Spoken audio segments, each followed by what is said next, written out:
তোমাকে যদি বিশ্বের শ্রেষ্ঠ শিক্ষক দিয়ে পড়ানো হয়, বিশ্বের শ্রেষ্ঠ প্রতিষ্ঠানেও পড়ানো হয়, তাও তুমি ভালো নাও করতে পারো যদি না তুমি নিজে পড়াশোনা করো। মানে অবাধ্য জিনিসগুলো কেন করি, যেটা আমার জন্য নয় সেটা কেন করি? এর পিছনে একটা বড় বিষয় বলি। দুনিয়ার সৃষ্টি থেকে আজ অবধি মানুষের নিষিদ্ধ জিনিসের প্রতি চাওয়াটা বা আসক্তিটা ছিল। আদম হাওয়ার কথা মনে আছে? তাদেরকে বেহেশতে রাখা হয়েছিল। আল্লাহ বলেছে যে এই বেহেশতের যত কিছু আছে সব তোমরা ভোগ করতে পারবা, শুধু একটা মাত্র ফল ব্যতীত। তারা কি করেছে? ওই একটাতেই কি আছে ওটাই দেখবো। বোঝা গেছে কিনা? তার মানে খুব স্বাভাবিক, মানুষ হিসাবে আমাদের নিয়ম ভাঙতে ভালো লাগে, শৃঙ্খলা ভাঙতে ভালো লাগে, নিষিদ্ধ কাজ করতে ভালো লাগে, এটা খুব স্বাভাবিক। কিন্তু ব্যাপারটা হলো, একটু আগে জুবাইর ভাই যেটা বলেছে যে আসলে যদি তুমি একটু খচড়া টাইপের হও, তাহলে তোমার নিজেকে এমন কারো হাতে তুলে দেওয়া উচিত যে তোমার এই জিনিসগুলোকে কি করবে, একটু বন্ধ করবে। যেমন তোমরা সময় নষ্ট করো কি? একটা কথা বলি, যেমন এমনটা কি কখনো হয় যে তুমি 5 মিনিটের জন্য ফেসবুকে ঢুকেছো, তারপর টিকটক দেখা শুরু করেছো বা রিলস দেখা শুরু করছো বা ভিডিও দেখা শুরু করছো, কিন্তু 2-3 ঘন্টা চলে গেছে? এমনটা কি হয় তোমাদের সাথে? অনেকের সাথেই হয়। তার মানে এটা কেন হয়? স্বাভাবিকভাবে মনে রাখতে হবে, ফেসবুকের একটা টিম কাজ করে যারা অ্যালগোরিদম নিয়ে কাজ করে। মানে তুমি ওই মেকআপ মাখা দেখতে ভালোবাসো, ওই ধরনের ভিডিও তোমার কাছে বেশি আসবে, ঠিক আছে? তুমি রিলসের ডান্স দেখতে পছন্দ করো, ওই ধরনের ভিডিও তোমার কাছে বেশি আসবে, তাই কিনা? যার কারণে আমরা চাইলেও ওইখান থেকে চোখটা সরাই নিতে, আমি জানি যে আমার এখন কলেজ যাওয়ার সময় হচ্ছে, প্রাইভেট যাওয়া লেট হচ্ছে, ফোনটা সরাই রেখে এটা বন্ধ করে আমি যাই, কিন্তু আমরা উঠতে পারি না। এটার নাম হলো অ্যাডিকশন। এটার নাম, এটা একটা বড় অ্যাডিকশন। এরপর অনেকে পাবজি, ফ্রি ফায়ারের পোকা আসো না, এটা বড় একটা সময় নষ্ট করে আমাদের। ওকে, ফোনের ব্যাপারটা গেল। এরপর জুবাইর স্যার আরেকটা কথা বলেছে, সেটা হলো যে এখন যার পিছনে ঘোরো ওইটা না ঘুরে যদি পড়াশোনা করো, তাহলে একটা ভালো জায়গায় গেলে কি হবে? ভিন্ন ডিজাইনের অনেক কালারের জিনিস পাওয়া যাবে, হয় নাই? ছোট মানুষ তো, আরো শেখা লাগবে আমাকে। আচ্ছা, তো বিষয়গুলো ঠিক তাই যে এখন সময়টা কিসের, কি করা দরকার এটা জানতে হবে। তোমরা এই যে স্কুলে যখন ছিলা তখন এরকম শুনছো না যে কলেজে উঠলে খালি চিল আর চিল? শুনছো কিনা? আচ্ছা, কলেজে উঠে কি চিল মনে হচ্ছে? অনেকের কাছে মনে হচ্ছে, না বললে কি হবে, অনেকে তো চিল করো। আমি বলি যে কলেজ জীবন কখনোই চিলের লাইফ হইতে পারে না। কলেজ জীবন হলো ডেডিকেশনের সময়। এই সময় যে যত বেশি ডেডিকেটেড, তার ভবিষ্যৎ তত বেশি উজ্জ্বল। কারণটা হলো একাডেমিকের যে পড়াটা তুমি পড়ো তার 80% মোটামুটি অ্যাডমিশনের ওই জায়গাটা কাজে লাগে। দুটো সিলেবাস 80% একই, ঠিক আছে?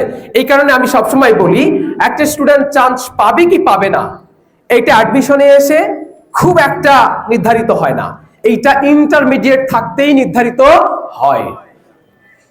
এখনো যদি কারো মনে হয় যে ভাই আমার তো 1 মাস পর পরীক্ষা, আমি তো এখনো ওইভাবে প্রিপারেড না, তাহলে দয়া করে প্রিপারেশন নাও, রেজাল্টটা 3.50 পার করাও, 4 পয়েন্ট পার করাও। আর যারা ভালো আছো তারা তো আলহামদুলিল্লাহ, পরবর্তীতে অ্যাডমিশনে আসো। এখন এই যে বলো না যে ফোন অ্যালাউ না আবাসিকে, কেন অ্যালাউ না জানো? ওখানে একটা রুটিন মেনটেন করা হয়। রুটিনটা আসলে কি? সেটা হলো সকাল 6টায় বা 6:30টায় তোমাকে ঘুম থেকে ডেকে তুলে দেওয়া হবে। তুলে রিডিং রুম আছে এরকম, সবাই একসাথে পড়তে বসবা, টিচার আছে ওখানে আলাদা করে, ওই টিচার খালি লাঠি নিয়ে ঘুরবে এরকম করে যে কে পড়ছে কে পড়ছে না। সকালবেলা এরকম 2 বা 2.5 বা 3 ঘন্টা পড়তে হয়। এরপর খাওয়া দাওয়া করে কোচিং থাকে, কোচিং এ ধরো ক্লাস হয় 2.5-3 ঘন্টা, সেখান থেকে ফিরতে হয় দুপুরে নামাজ গোসল খাওয়া দাওয়া করে, বিকালটা স্টুডেন্টরা নিজেদের মতো করে পড়ে। সন্ধ্যার পর আবার পড়তে বসানো হয়, সন্ধ্যা থেকে রাত 12টা অবধি ওখানে রিডিং রুমে থাকতে হয়। এই রাত 12টা থেকে সকাল 6টা বা 6:30 পর্যন্ত ঘুমানোর সময়, তার মানে ঘুমানোর জন্য 6 বা 6.5 ঘন্টা সময় দিই আমরা। এখন তোমার কাছে যদি অ্যান্ড্রয়েড ফোন থাকে, তুমি কি ভাই সত্যি 12টা বা 12:30টার মধ্যে ঘুমাবা? সত্য কি? এমনটা কি হয় যে ভাই আমি পড়াশোনা করে ঘুমাইলাম বা চিন্তা করলে এখন ঘুমাবো, এই যে ফোন হাতে নিছি, রাত 2টা বা 3টা বেজে গেছে, এরকমই কি কারো হয়? অনেকেরই হয়। ঠিক আছে, যার কারণে আমরা এখন দেরিতে ঘুম থেকে উঠি। সো ওই জায়গাটাকে আমরা নিয়ন্ত্রণ করতে জানি। আর আমাদের একটা থিওরি, যেই থিওরিতে আমি সব সময় চলি, যেই থিওরি আমি সব সময় বিশ্বাস করি, সেটি হলো তোমাকে যদি বিশ্বের শ্রেষ্ঠ শিক্ষক দিয়ে পড়ানো হয়, বিশ্বের শ্রেষ্ঠ প্রতিষ্ঠানেও পড়ানো হয়, তাও তুমি ভালো নাও করতে পারো যদি না তুমি নিজে পড়াশোনা করো। সো আমাদের আবাসিকে আমরা যেটা করি, এই নিজে পড়াশোনা করার জন্য যা যা করা দরকার তার সবটাই এখানে করা হয়।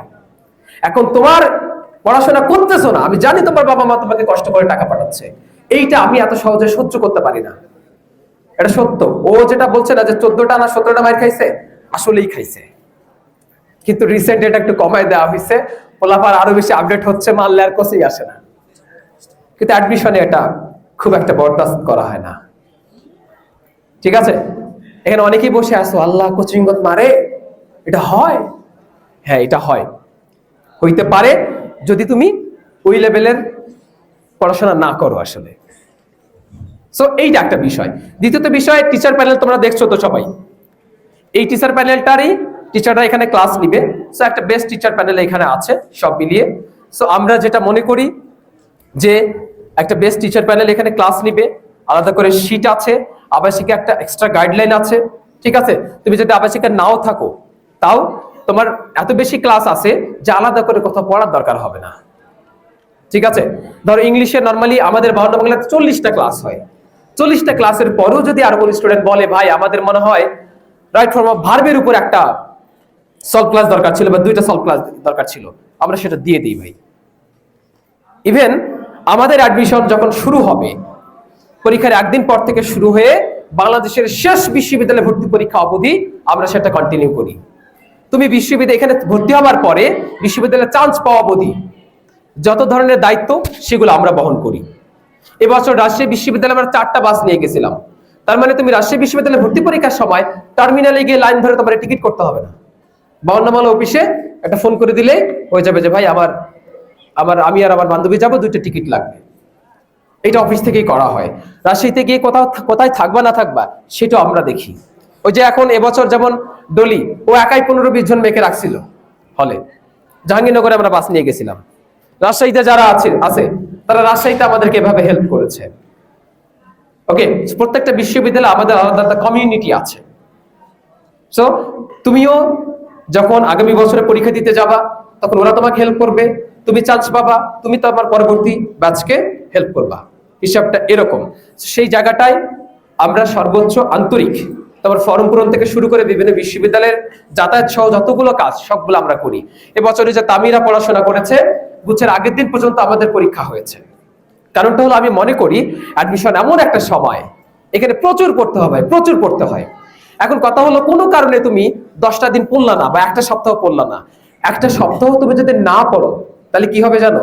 তোমার লেভেল ছিল 80 থেকে খুব স্বাভাবিক, পরের পরীক্ষাতে এক সপ্তাহ তুমি পড়াশোনা করলা না, তার মানে 80 থেকে তোমার লেভেল মিনিমাম 76 বা 77-এ নামবে। এই যে 3 মার্ক তোমার কমলো না, এই 3 মার্ক তোমার চান্স না পাওয়ার জন্য যথেষ্ট। এটা ভার্সিটি অ্যাডমিশন, যেখানে অনেক প্রতিষ্ঠান ঢাকা বিশ্ববিদ্যালয়ের পরে স্টুডেন্টদেরকে ছেড়ে দেয়, আর আমরা ঢাবির পরে সবচেয়ে বেশি জোরটা আরো দিই। আমাদের যে কোর্স প্ল্যান তোমাদেরকে দিতে পারি নাই আজকে, যদি কোর্স প্ল্যান দেখো, অনেকে ঢাকা বিশ্ববিদ্যালয়ের স্বপ্ন দেখো না, মনে রাখো 52 বাংলায় ঢাকা বিশ্ববিদ্যালয়ের জন্য আলাদা করে একটা কেয়ার। সেটি কেমন?